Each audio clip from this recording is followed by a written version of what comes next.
ہم جس علاقے میں ہیں سارے بہت اچھے ہیں ماشاءاللہ، ٹوپی پاجامہ کرتا پاجامہ پہنتے ہیں، داڑھی رکھتے ہیں کہ اگر کوئی باہر سے آتا ہے تو لوگ ان کو علامہ سمجھتے ہیں۔ تو یہ اچھا ہے، تاثر بہت اچھا جاتا ہے، ایسا جاتا ہے تاثر کہ لوگ یہاں سے جاتے ہیں تو باقاعدہ اگر یہاں کے لوگ دوسرے علاقے میں دوسرے شہروں میں جاتے ہیں تو ان کو دیکھ کر کے لوگ وہاں پہلے ہی پہچان جاتے ہیں کوئی مدن پورہ کا بندہ آیا ہوا ہے۔ تو یہ ایک الگ طریقہ ہے۔ لیکن یہاں پر ایک اور بات ہے، یہاں پر ایک چیز یہ ہے کہ ہر کوئی بنا بیٹھا ہے مفتی، ہر کوئی بنا بیٹھا ہے علامہ، ہر کوئی بنا بیٹھا ہے فہامہ، ہر کوئی اپنے آپ کو زیادہ سمجھدار، زیادہ جانکار، زیادہ جو ہے عالم سمجھتا ہے۔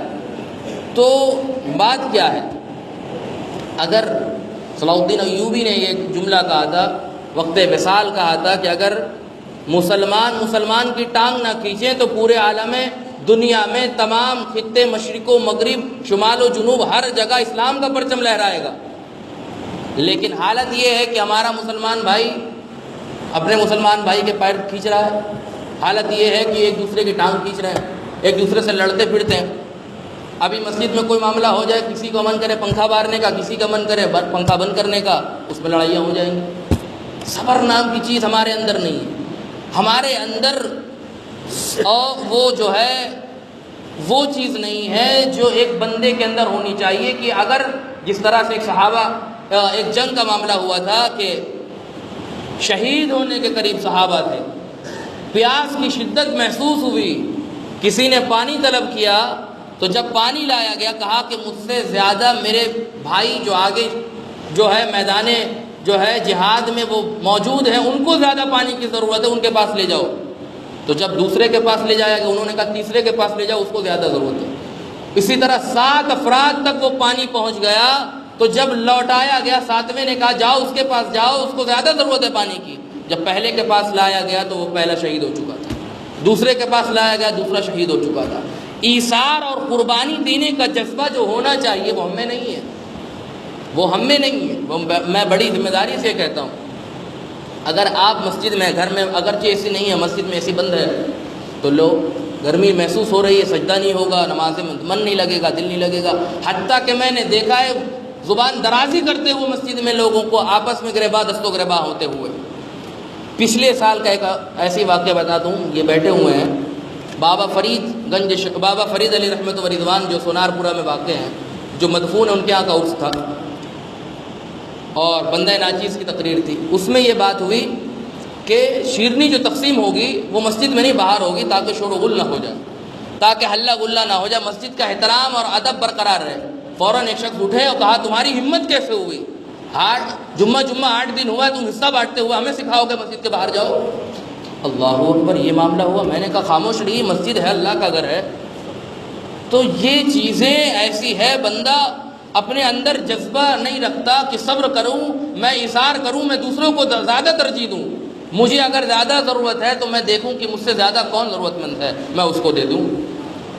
تو یہ ہونا چاہیے، یہ طریقہ ہونا چاہیے۔ لیکن حالت یہ ہے کہ ہمارا یہ طریقہ ہے کہ ہم اپنے ہی مسجد میں ایک دوسرے سے لڑتے ہیں، 2-3 کمیٹیاں بن جاتی ہیں، اس میں آپس میں مسجد کا کام رک جائے۔ ہم چاہتے ہیں کہ ہماری ذمہ داری مل جائے۔ ارے بھائی کام سے مطلب ہے، اس میں جو ہے مجھے صدر بنا دو، سیکریٹری بنا دو، یہ کیا تعلق؟ کام تو کوئی بھی بندہ کھڑے ہو کر کے کر سکتا ہے، لیکن یہ ہم چاہتے یہ ہیں کہ ہمیں عہدہ بھی مل جائے، ہم چاہتے یہ ہیں کہ ہم جو ہے منصب پر بھی فائز ہو جائیں، ہم چاہتے یہ ہیں کہ ہمارا نام و نمود ہو جائے۔ کام سے مطلب نہیں کسی کو، یہ مطلب نہیں ہے کہ مسجد عالی شان ہو جائے، نمازی بڑھ جائے، ایک نمازی بڑھ جائے، یہ تعلق نہیں ہے۔ مسجد میں اس طریقے کا کام ہو جائے کہ مجھے وہ مل جائے، لیکن ضرورت اس بات کی سمجھنا چاہیے لوگوں کو کہ ہم مسلمان ہیں، سارے بھائی ہیں، ایک صف میں کھڑے ہو کر کے نماز پڑھتے ہیں، لیکن حالت یہ کہ دل ایک نہیں ہے۔ ایک امام کے پیچھے نماز پڑھتے ہیں، لیکن حالت یہ ہے کہ ہمارا دل ایک نہیں ہے۔ آ گیا عین لڑائی میں در وقت نماز، قبلہ رو ہو کے ہوئی بوس سے زمیں قوم حجاز، ایک ہی صف میں کھڑے ہو گئے محمود و ایاز، نہ کوئی بندہ رہا نہ وہ کوئی بندہ نواز۔ یہ تو طریقہ تھا ہمارا کہ اگرچہ ہم میدان جنگ میں کیوں نہ ہو، ہمارا جو ہے دشمنان اسلام سے مقابلہ کیوں نہ ہوتا رہو، لیکن پھر بھی جب ہم اگر کھڑے ہوتے ہیں تو سب بصف کھڑے ہو جاتے ہیں، ہم ایک دوسرے کا ہاتھ تھامے رہتے ہیں۔ لیکن یہاں ہاتھ تھامنا تو دور کی بات، گراؤ اس کو، پہلے اس کو ختم کرو، اس کو یہ کر دو، اس کا جو ہے یہاں سے بائیکاٹ کر دو، اس کا وہ کر دو۔ ارے بھائی ذرا تصور کرو، المسلم اخو المسلم، مسلمان مسلمان کا بھائی ہے، لیکن بھائی چارگی یہ ہے کہ مسلمان مسلمان کو ہی مارنے کے لیے تلا ہے۔ میں دوسرے علاقے کی بات نہیں کرتا، میں اپنے ہی علاقے کے، اپنے گھر کے آس پاس کے لوگوں کی، اپنی مساجد کی بات کرتا ہوں۔ کیوں؟ اس لیے کہ یہی ضرورت ہے اس بات کی کہ ہم اصلاح اگر کریں تو ایک حدیث ہے جس کے الفاظ یاد نہیں آ رہے، اس کا مفہوم سماعت کریں، جامع ترمذی کی حدیث ہے، اگر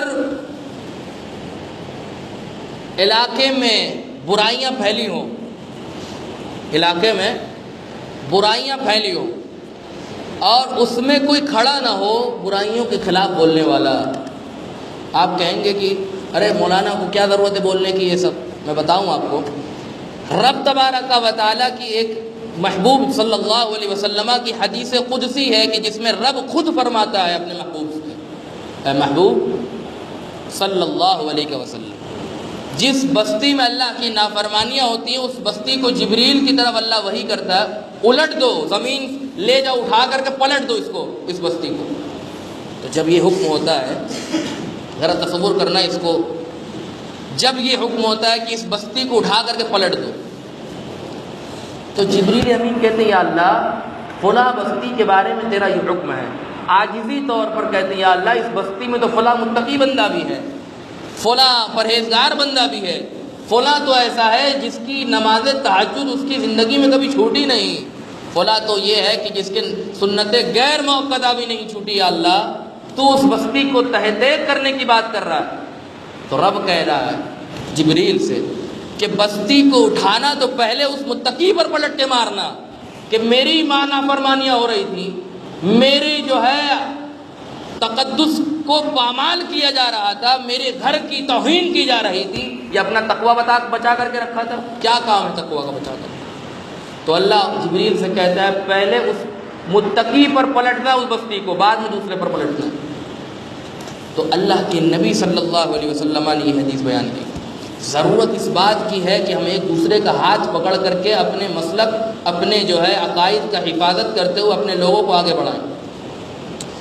لیکن ضرورت تو ہے، لیکن ہم یہ سمجھتے ہیں کہ نہیں بھائی، ضرورت یہ ہے کہ فلاں بندے کو گراؤ، میں بن جاؤں اور اس کو ختم کرو، میں یہ ہو جاؤں، اس کا تعلق یہاں سے ہو گیا، یہ ختم کرو۔ تو یہ سب ختم کرنے کے لیے ہماری زندگیاں ختم ہو جائیں گی، ہم خود ختم ہو جائیں گے، لیکن جب ہم مریں گے تو حالت افسوس میں مریں گے، اس وقت کفِ افسوس ملتے رہیں گے ہم، اور ہمارا یہ ہوگا کہ ہم یہ چاہیں گے، یہ سوچیں گے کہ کتنی طاقتیں ہمارے اندر جو تھیں، اگر ہم دشمنان اسلام کے خلاف لڑائیاں میں لگاتے تو کتنا ہمارا کام ہو جاتا۔ آج حالت یہ ہے، میں آپ کو بتاؤں، میرا اپنا شروع سے ہی ایک مزاج ہے کہ میں کسی بھی جگہ جاتا ہوں تو وہاں کے تعلقات کے بارے میں معلوم کرتا ہوں کہ یہاں کے مساجد جو ہے یہ وقف بورڈ میں درج ہے کہ نہیں۔ آج حالت یہ ہے کہ ہمارے سنی بھائی، یہ اوقاف جو ہے وقف بورڈ والے جو ہیں، اس میں اکثر دیوبندی ہیں یہاں جو بیٹھے ہیں، اگر کسی بھی سنی بریلوی کا معاملہ ہو جاتا ہے وہ بڑے اس میں ڈھلنگی دیتے ہو، اور اگر کسی دیوبندی کی طرف سے کوئی جو ہے ایک پرچہ بھی چلا جائے، ایک جو ہے اپنی کمیٹی کے لیے ایک چھوٹی سی پرچی بھی چلی جائے تو ان کے حق میں فیصلہ کر دیتے ہیں وہ۔